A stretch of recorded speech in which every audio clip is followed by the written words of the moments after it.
তুমি এইভাবে খোঁড়ে খোঁড়ে হাঁটলো কেন? পায়ে কি ব্যথা পাইছেন নাকি? আপনি কি পায়ে ব্যথা পাইছেন? হ্যাঁ বাবাজি, আমার মেয়ের পায়ে একটু ব্যথা। মিথ্যা কথা বলতেছো কেন? আমাদেরকে সব সত্যি কথা বল। মেয়েটার পায়ে একটু সমস্যা আছে। আপনার লেগরা এই জন্যই তো কই, তো সুন্দর মাইয়া, লেখাপড়া জানে, 9 মাস পার হয়ে যাইতেছে, বিয়া হয় না কেন? সমস্যা নেই, না মাইয়া লেগরা হোক আর লুরা হোক, আমাকে পছন্দ হয়েছে। এটা কিছু শর্ত দিব, মাইনা নেন, তাইলে আপনার মাইয়ারে আমার পোলার বউ হিসাবে বাড়ি নিয়ে আসবে। আমি সব শত মেনে নেবো। কোন কি শর্ত? পোলা বেকার, মনে করেন ব্যবসা বাণিজ্য করবো তো, আমার 2 লাখ টাকা লাগবে।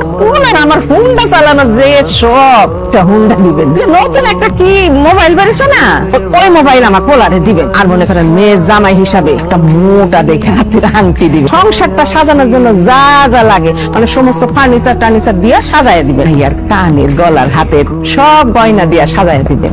আপা, আমি ওরকম গরিব মানুষ, তো কিছু তো আমি দিতে পারবো না। তবে আমার 1000-1000 টাকা জমানো আছে, সেটা মানুষ বাজারে দিতে পারবো। শিরিনের মায়ের কানের আর গলার গহনা আছে যেটি, ওইগুলো দিতে পারবো। কিছু চাই না আপা, আমার মাইয়াটার বিয়ার বয়স চলে যেতেছে।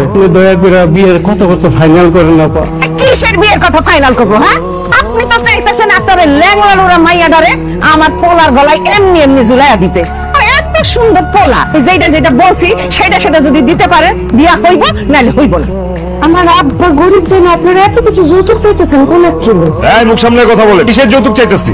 আপনার মতো একটা ল্যাংগালুলা মাইয়ারে বিয়া করে আপনার বাপের মুসিবত দূর করার চেষ্টা করতেছে। তার ঘাড়ের বোঝা আমি আমার ঘাড়ে নিতেছি, এই জন্য সে উপহার হিসেবে এগুলো আমারে দিবে। আমার যদি সামর্থ্য থাকতো তাহলে তোমরা যা যা চাইছো তার চেয়ে বেশি দিতাম, কিন্তু আল্লাহ তাআলা তো আমাদের সেই সামর্থ্য দেয় নাই। তুমি কি করবে কও? আমার মেয়েটার যদি তুমি বিয়ে করো তাহলে তুমি সুখী হইবা। আমার মেয়েটা খুবই ভালো মাইয়া। ভালো দিয়ে কি পানি খাবো নাকি? আরে ল্যাংগালুলা মাইয়ারে আমি মাগনা মাগনা বিয়ে করতে পারবো না। 7 দিন সময় দিলাম, 7 দিন। আমার মায়ে যা যা চাইছে তা দিতে পারবেন কিনা জানাইবে। না জানান, অনেক বিয়া শাদীর কথা পড়া রইছে, অন্য জায়গায় বিয়ে করে ফেলাম।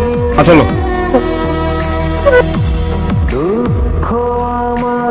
আপনার অনেক পছন্দ হয়েছে। আব্বা কইছে আপনার লগে আমার খুব মানে বিয়ে হলে আমার আব্বা অনেক খুশি হবো। তুমি এমন একটা অবাগা মাইয়া দেখেন, আর আপনার আজ পর্যন্ত কোনো খুশি দিতে পারি না। আমরা জন্ম নিয়ে হের উপরে একটা বোঝা হয়ে আসছি।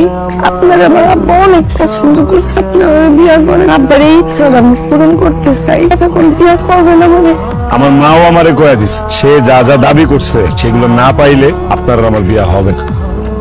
আপনি আমার মাটির ব্যাংক দিলেন কেন? ব্যাংকে আমি টাকা জমাই। ওই যে আমি যখন ছোট ছিলাম, যখন বাচ্চা ছিল, আমি স্কুলে যাওয়ার সময় আমার ওই যে টিফিনের লেগে টাকা দিত, ওই টাকা না খেয়ে আমি ব্যাংকে হেলা হেলা জমাইতাম। সব মিলে 20-25 হাজার টাকা হইব। আপনি এটা রাখা দেন। বেশ করেন, আমার খালি পাই সমস্যা। আমি রান্না বান্না সব পারি, আমি কাজকর্ম সব ভালো পারি, আমি আমি আমি অনেক ভালো রান্না করি। আপনি আমার খালি বিয়ে করেন, আমি আপনার মাথায় তুলে রাখবো, আপনার মা যা করবো আমি সব করবো। আমি বান্ধি হয়ে থাকবো, খালি আমার বিয়ে করেন। আপনার 2টা পায়ে ধরছি। আমি আপনার কাছে ভিক্ষা চাইনি যে আপনি আমার একটা মাটির ব্যাংক ধরাই দিয়ে এই খুচরা টাকা দেখা আমার বিয়ে করতে গেবেন, আর আমি আপনার বিয়ে করে ফেলাম। একটা কথা কান খুলে শুনে রাখ, 2 লক্ষ টাকা, মোটরসাইকেল, ফার্নিচার, মোবাইল, এগুলো যদি ঠিকঠাক মতো দিতে না পারে বিয়ে করতে পারবো না। আপনি যতই ধরেন ধরেন থানায় থেকে আমার লোকের কথা কয়ে সময় নষ্ট না করে বাড়ির যান, যায় টাকা পয়সা কিছু জোগাড় করে। আপনি বুঝতেছেন না, আমার আব্বার শরীরটা ভালো না, বিয়েটা করেন, আমি খালি আসতে পারি না।